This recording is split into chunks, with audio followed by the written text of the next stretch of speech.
I've got this dirty cast iron pan here. The last thing I cooked in it was sausage gravy. So you want to get one of these, and this is a putty knife. You can find it in the painting section of Walmart. Turn your burner on, get that pan hot, and you can spray water in it. As a matter of fact, I intentionally burnt some of this gravy on here just to show y'all how easy it is to get up.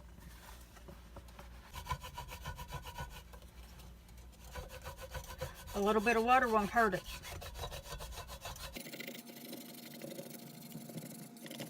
You don't want to leave your burner on the whole time you're cleaning. Just heat it up, turn it off.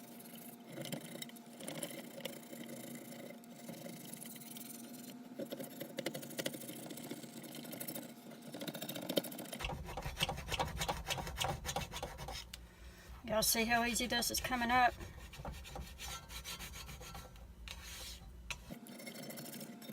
See, you never use harsh abrasives on cast iron. If you use harsh abrasives, you're going to strip the coating off of it.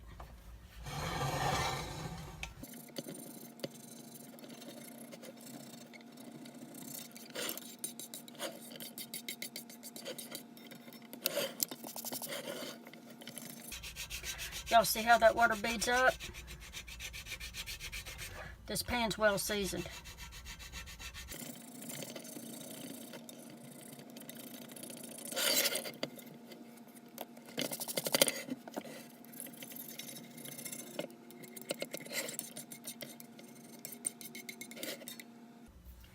Now you want to use a little bit of flour to soak up that water.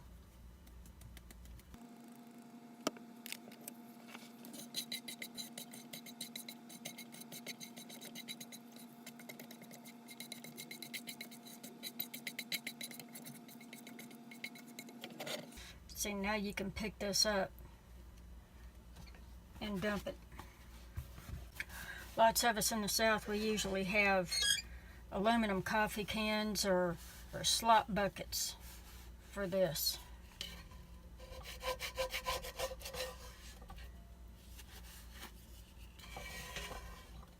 But I don't have any hogs, so I'm doing it like this. And this will just go in the trash.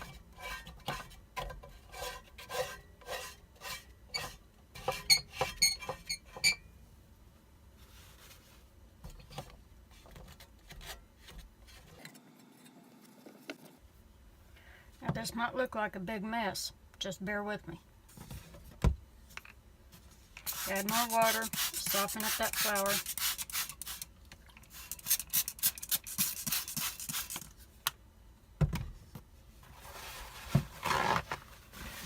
And then wipe it out.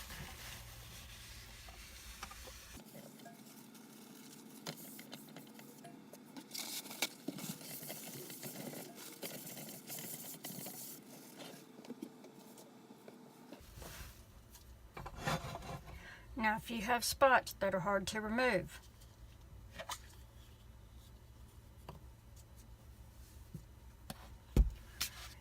get you some table salt. You can use kosher salt if you want to, but I prefer table salt. It's finer. This is the only abrasive you should ever use to clean cast iron.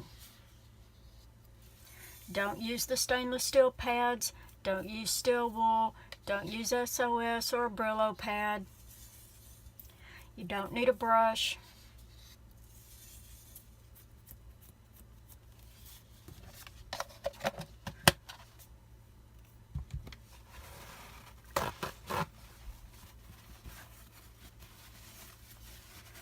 Take your paper towel, wad it up, get you some lard.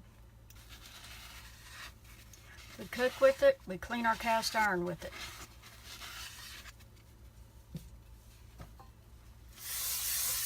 Now rub this with the salt into your pan.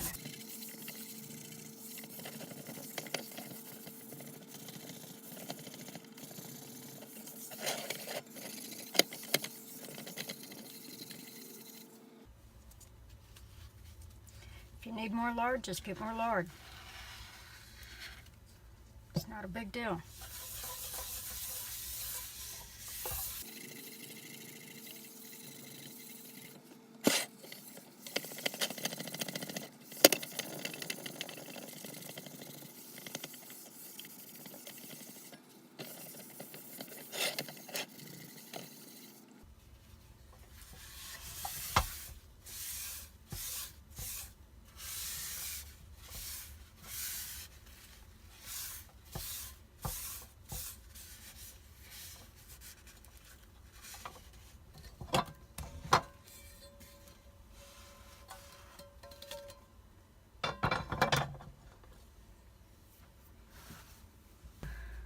Next, I'm going to season this pan with canola oil.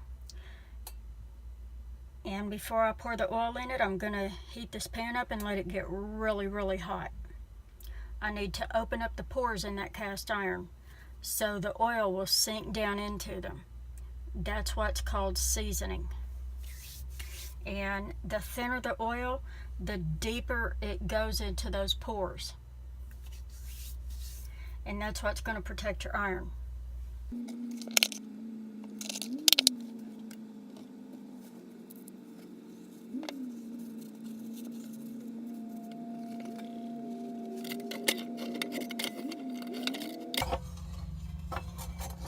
And make sure that pan gets well coated. And then you're going to take a paper towel with a pair of tongs. Don't ever use your bare hands, you'll burn yourself. And you want to rub it all around the inside of that pan. You can rub it on the outside too, but you definitely want to use oil on the inside because this is the part that touches your food. Now turn your pan off when it starts to smoke.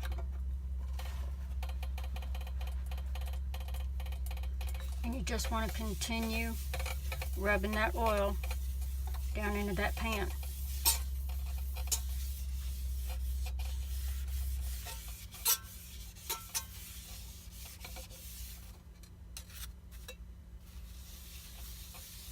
Don't let that smoke scare you, just keep rubbing.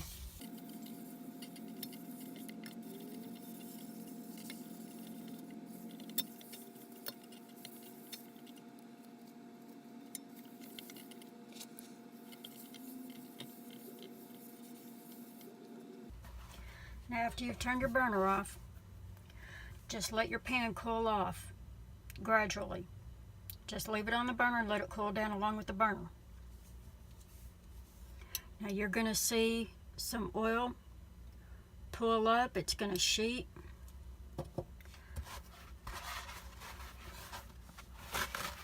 And you just want to rub that off.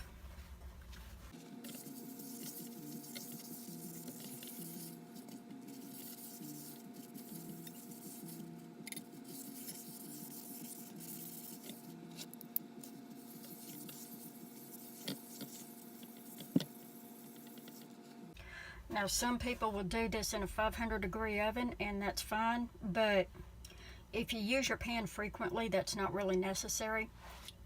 Now if you want to, you can rub the outside of it to protect it from humidity. See, it's starting to look seasoned now. Iron will tell you when it's had enough.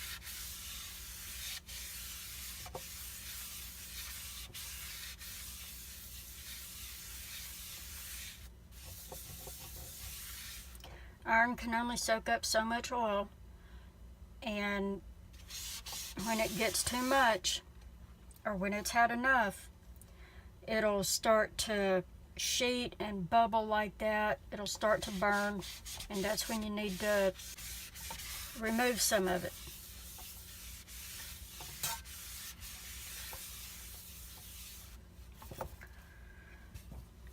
This pan belonged to my great-grandmother, and I had to restore it because it got rusty. And when you look real close around that number 8, see there? You can see that black. That's where I had to restore it. It had a patina on it at one time, all that polymerization, and I had to strip it with lye and remove all the rust and restore it. That's why you can see different coloration in this pan. Now I have to reseason it and rebuild all of that polymerization that I had to take off.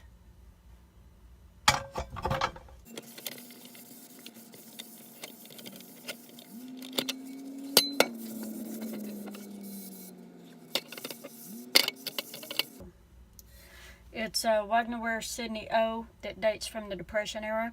It has the stylized logo at the 12 o'clock position.